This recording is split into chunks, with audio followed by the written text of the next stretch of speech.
back to my channel. My name is Emily if you're new here, and I'd love it if you guys stick around by subscribing. As you can tell by the title today, I will be talking about how Madison and I started our own online boutique. So we had originally planned to start just a blog, but we never really got around to doing that. So I want to say probably a year passed by and Madison came to me like, hey, why don't we do a boutique? And I was like, okay, sure, let's do it. And I think we really jumped into doing this about 2 days later after we had finally decided that, okay, we're gonna do this and we're gonna stick to it. So we did our research, and I think it took us around a week to complete our research because there wasn't a lot of information out there.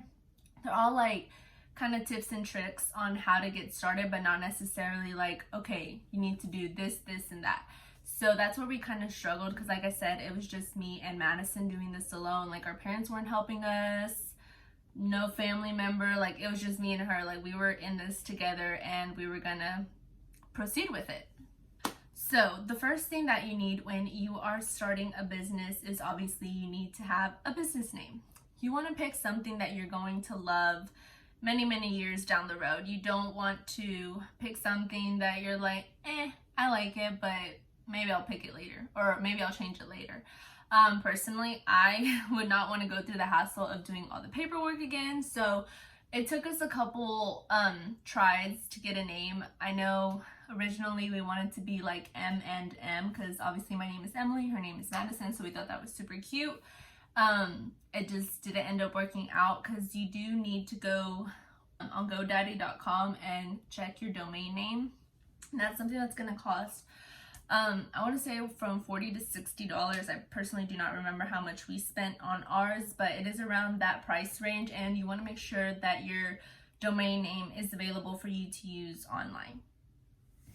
So like I had mentioned, it did take us a couple tries, but we finally narrowed it down, and our boutique name is Roses in Texas.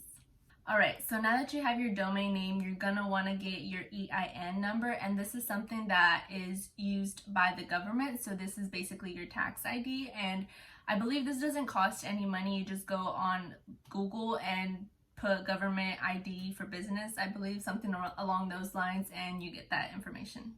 Once you have your EIN number, you're going to want to get your seller's permit, and this allows you to be able to sell your clothes in your state.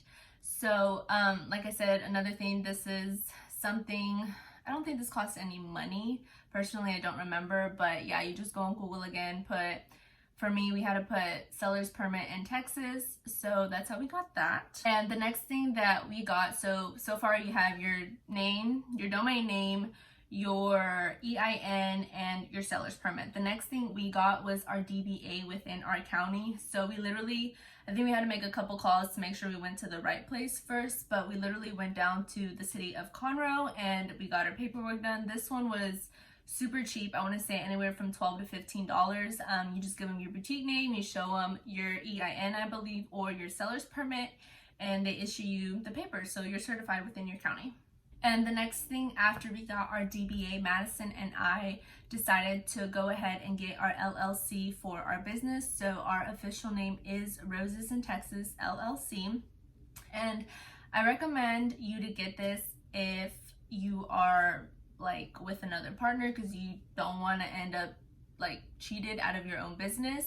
And if you're like a one-person business, I think you can just get your sole proprietorship and you'll be fine because you're just a single person. But we did went ahead and get the LLC because it is Madison and I together. So we just did that to basically cover our butts in the end if anything ever goes wrong with the business. And with getting the LLC, this does take a little bit longer and a little bit more money compared to like how much the domain cost and your DBA. An LLC will cost you around $300 to $400, which kind of sucks, but you are filing through the Secretary of State. So in our case, the Texas Secretary of State.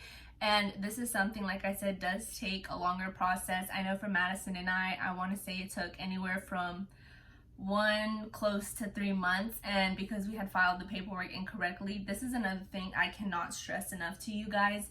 you need to make sure you are filing the correct paperwork. One, because you don't want to pay that same amount of money twice.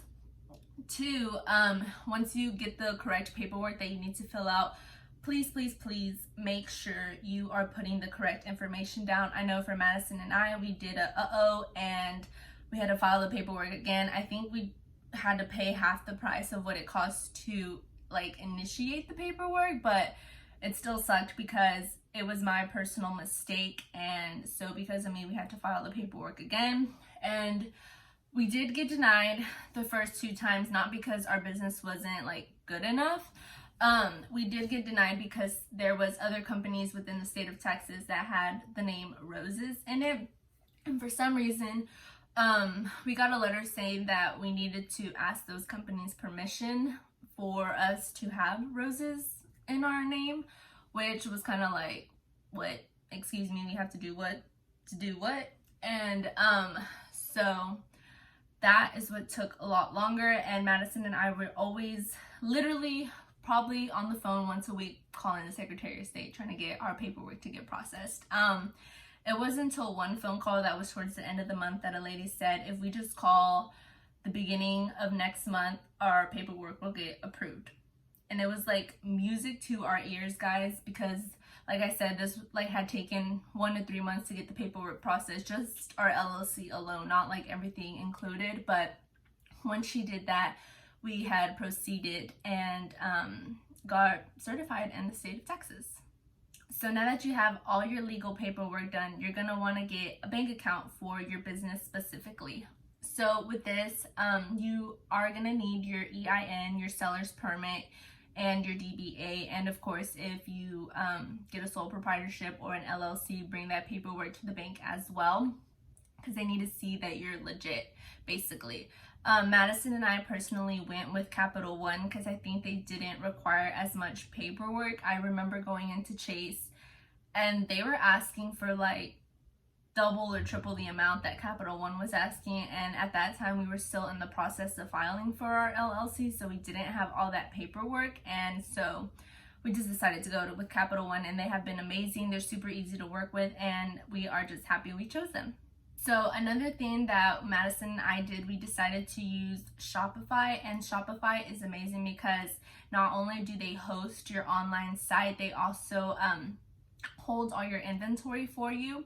And so it just makes it super easy and convenient for the website, so we can just upload everything onto our app on Shopify.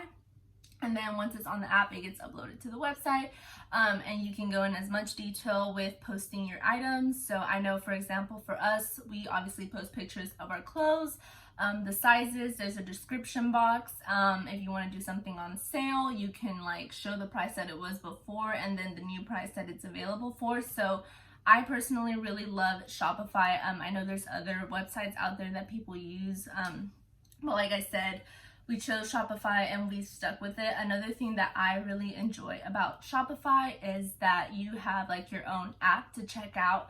So that's what Madison and I use when we host events. We just check out everybody out on our phone. And one more thing that I wanted to mention, make sure you get your Instagram and Facebook account open once you know for sure what your business name is and once your domain is approved and all that good paperwork, just because you want to make sure you have basically your boutique or your business name out there. I know it was kind of stressful because when we were going through the process of our LLC and like the other company names and stuff, I didn't think we were going to get like a page on Instagram that was Roses in Texas Boutique. Luckily we did. You just want to make sure you get that started as soon as possible. And one more thing I did want to mention about Shopify that I really love is that you can link your Shopify to your Instagram and Facebook. So if someone is going through your feed and they come across this really cute sweater, they can just click on it, and once they tap on the picture, you will see the name of the item and the price, and if you click on that, it takes you directly to the link to check out. So super easy, super convenient. And yeah, I think that's all for today, guys. Like I said in my last video, I believe I want to do this kind of like a mini series. So today I kind of talked about the basics of starting a boutique.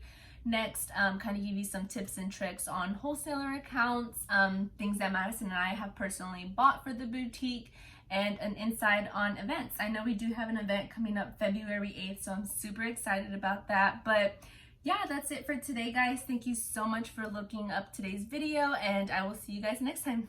Bye, y'all.